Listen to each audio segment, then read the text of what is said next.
วัสดีค่ะมีนาเองค่ะวันนี้นะคะจัดหนักจัดเต็มให้ลูกชายนะคะไหนๆก็กลับมาตุรกีแล้วนะคะแต่ว่าพกของที่ไทยมาค่ะมาทำเป็นเค้กช็อกโกแลตหน้านิ่มแบบไทยๆให้ทุกคนได้ดูกันนะคะบอกเลยว่าทำง่ายมากทำง่ายสุดๆและทำง่ายมากๆพูดได้แค่นี้แหละมีนาทำได้ใครๆก็ทำได้ค่ะสปอนเซอร์นะคะใครอยากเข้ามาได้เลยค่ะเรื่องการรีวิวของส่งของไม่มีปัญหาเดี๋ยวทางเพจจัดการเองจ้าไปเริ่มทำกันเลยไหมคะไปค่ะอร่อยมากนุ่มมาก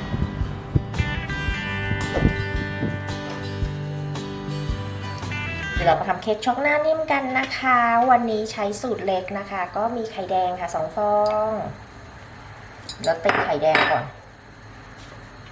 ให้ละลายวันนี้ช่างเป็นกรัมให้นะคะนมค่ะ40 กรัมเพราะว่ามีนาเอาสูตรมาจากเค้กช็อกโกแลตหน้านิ่มของตัวเองนั่นแหละแต่ว่าเอามาหาร3คนไข่นะคะนมแล้วก็น้ำมันค่ะน้ำมันพืชธรรมดาเนี่ยค่ะบ้านเราใช้แบบไหนก็ได้เป็นน้ำมันพืชนะคะ35 กรัมนะคะ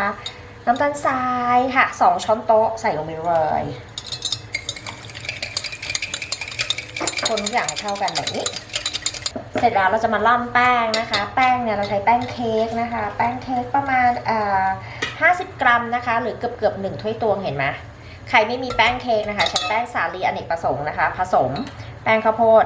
1 ช้อนโต๊ะนะแล้วก็มีผงฟูค่ะผงฟูเนี่ยครึ่งช้อนชานะคะผงโกโก้ค่ะใครไม่มีใช้ผงไมโลหรือโอวัลตินก็ได้นะคะ2 ช้อนโต๊ะเสร็จแล้วร่อนจ้ะทำเค้กต้องร่อนแป้งนะคะมันจะได้แบบเบาๆไง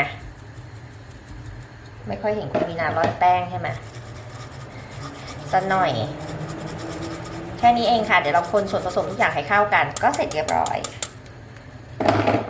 รวดเร็วปานลมพัดเนื้อแป้งจะได้เป็นแบบนี้เห็นไหมคะวันนี้จะออกมืดๆหน่อยนะเนี่ยเนื้อแป้งจะเป็นแบบนี้นะก็จะออกมืดๆนิดนึงขอโทษทีเสร็จแล้วเราพักไว้ค่ะเราจะมาตีในส่วนของไข่ขาวนะคะมีนาก็จะใช้ไข่ขาวนะคะ2 ฟองอย่างที่บอกนะแล้วก็ตีค่ะก็เป็นฟองหยาบก่อนเสร็จแล้วเดี๋ยวเราค่อยใส่น้ำตาลค่อยๆใส่น้ำตาลลงไป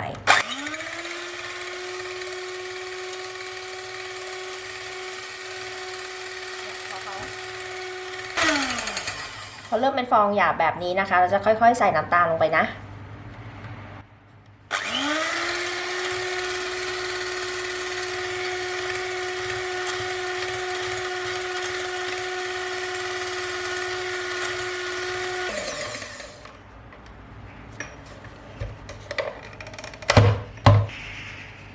เดี๋ยวเราจะแบ่งใส่นะคะประมาณ 2-3 รอบเนาะ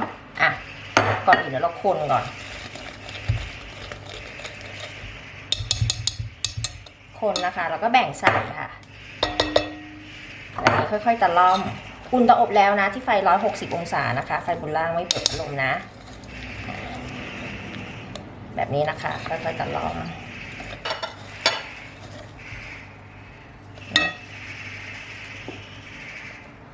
ครั้งที่2นะคะใช้ไม้พายก็ได้นะได้ยินเสียงนกไหมบ้านก็ได้ยินเสียงนกเดี๋ยวใช้ไม้พายนะคะครั้งที่3เลยค่ะทีเดียว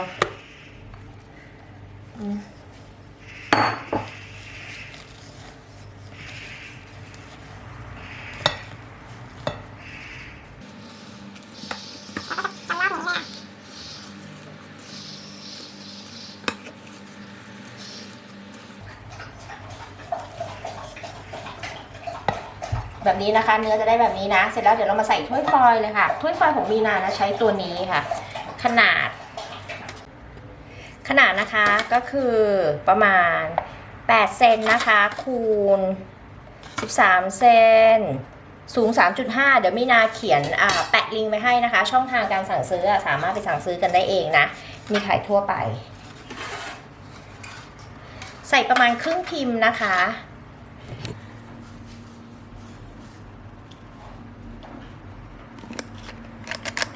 ใส่ประมาณครึ่งพิมพ์นะคะก็ค่อยๆใส่ไปเนาะเนี่ย ที่ตักไอติมมีนาก็เจ๋งนี่เนี่ย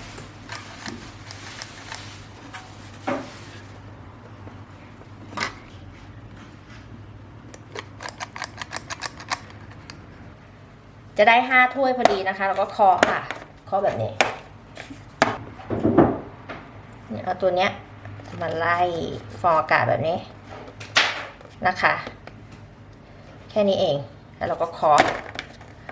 เดี๋ยวเราอบนะคะที่ไฟ160องศาไฟบนล่างไม่เปิดพัดลมนะเราจะได้เป็นแบบเป็นชิฟฟ่อนนะคะเราไปอบกัน160องศานะคะไฟบนล่างจ้า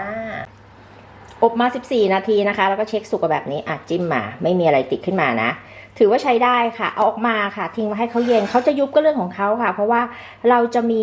ตัวซอสราดลงไปอยู่แล้วไงคะเดี๋ยวรอให้เขาเย็นเนาะแล้วเราค่อยมาทำซอสกันจ้าเดี๋ยวเราจะผสมน้ำนะคะน้ำเศษ1/3ถ้วยตวงนะคะแล้วก็ผงวุ้นเนี่ยนะคะประมาณเศษ1/4นะคะเศษ1/4ช้อนชาใส่ลงไปมีนาแล้วเราก็คนนะคะคนแบบนี้คนให้ผงวุ้นเนี่ยกับน้ำเนี่ยหายเป็นเนื้อเดียวกันทิ้งไว้ประมาณ10นาทีนะคะก็คือให้ผงวุ้นเนี่ยเขาดูดน้ำให้เต็มที่ก่อนแล้วเดี๋ยวเราค่อยมาทำกันต่อทิ้งไว้10นาทีจ้ะระหว่างที่เราทิ้งไว้10นาทีนะคะเราจะมาผสมนะคะนมค่ะนมประมาณครึ่งถ้วยตวงนะคะนมรสจืดธรรมดานี่แหละค่ะแล้วก็น้ำตาลทรายค่ะเศษ1/4เห็นไหมไอตัวเนี้ยมันเห็นชัดดีเศษ1/4ถ้วยตวงนะจ๊ะเราจะคนนะคะให้น้ำตาลละลายนิดนึงก่อนพอน้ำตาลเริ่มละลายนะคะเราจะใส่แป้งข้าวโพดค่ะแป้งข้าวโพดมีนาใช้2ช้อนโต๊ะนะคะแล้วก็ผงค่ะผงไมโลเนี่ยแหละค่ะหรือว่าโอวัลตินก็ได้2ช้อนโต๊ะแล้วก็ผงโกโก้1ช้อนโต๊ะใครไม่มีผงโกโก้นะคะไม่ต้องใส่ผงโกโก้ไปเพื่ออะไรเพื่อที่สีจะได้สวยเนี่ยมีนาใช้โอวัลตินไทยนี่แหละค่ะ2ช้อนโต๊ะแล้วก็ผงโกโก้ธรรมดาสีเขาจะได้สวยๆเท่านั้นเองคนค่ะคนให้ละลายใครแพ้นมนะคะก็ใช้เป็นน้ำนมตัวอื่นแทนได้นะคะหรือว่าถ้าใครที่เกียจมานั่งผสมผงโกโก้นะมีนาบอกเลยนะเอาผงวุ้นนะคะแล้วก็เอาตัวนมรสช็อกโกแลตเนี่ยแหละค่ะตัดน้ำตาลทิ้งเลยนะผงวุ้นนมช็อกโกแลตแล้วก็แป้งข้าวโพดคนทุกอย่างให้เข้ากันแบบนี้เสร็จเรียบร้อยอยากได้หน้าสตรอเบอรี่เอานมรสสตรอเบอรี่อยากได้กล้วยนมรสกล้วยค่ะเดี๋ยวเราคนนะคะให้ไอตัวทุกอย่างเนี่ยเขาละลายเสร็จแล้วเราก็จะเทตัวนี้นะคะน้ำที่เราผสมผงวุ้นเนี่ยค่ะลงไป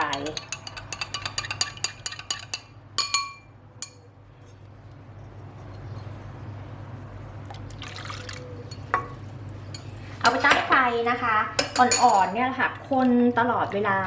จนเขาข้นเป็นรอยตะก้อนะตอนตั้งไฟมีนาไม่ได้ถ่ายให้ดูนะเพราะมีนาลืมเอาขาตั้งกล้องตัวใหญ่ไม่รู้ไปไว้ไหนตามนี้นะคะ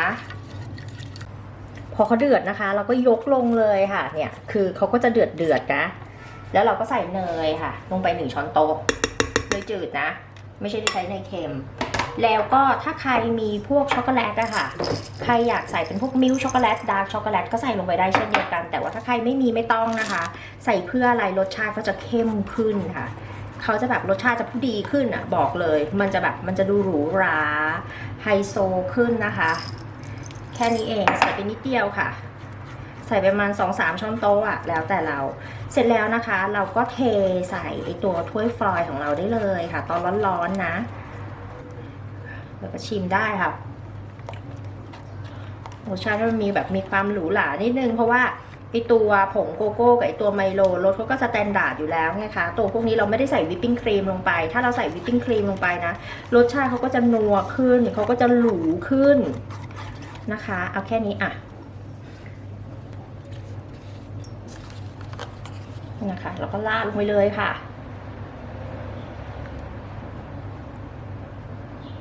แค่นี้เองเสร็จแล้วเนี่ยหน้าเขาก็จะเนียนถ้าสมมติเราราดลงไปตอนร้อนๆใช่ไหมหน้าเขาก็จะเนียนพอหรือไม่พอก็ไม่รู้นะช็อกโกแลตเนี่ยเนี่ยหน้าเขาก็จะเนียนเห็นไหมคะนะคะ5 ถ้วยพอดีเป๊ะเลยเดี๋ยวเรารอทิ้งไว้ให้เขาเย็นนิดนึง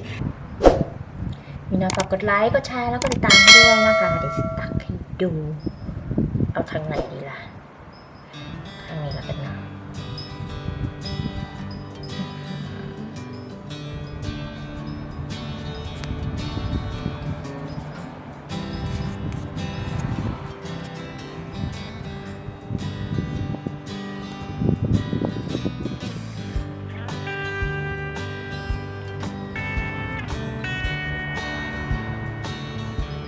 นี่นะคะเค้กช็อกโกแลตหน้านิ่มของเราค่ะหน้าเยิ้มๆแบบนี้นะคะ ลองทำกันดูค่ะอย่าลืมนะคะ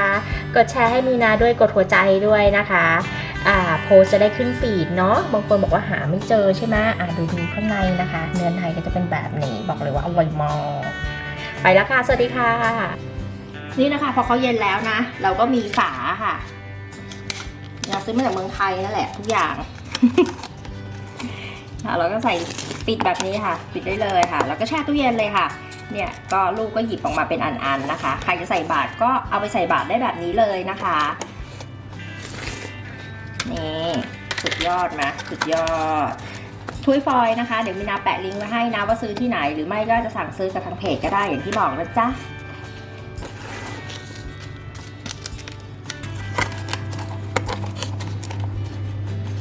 สูตรนี้นะคะทำได้5เขาเรียกว่า5ถาดนะถาดเล็กๆแบบนี้นะคะ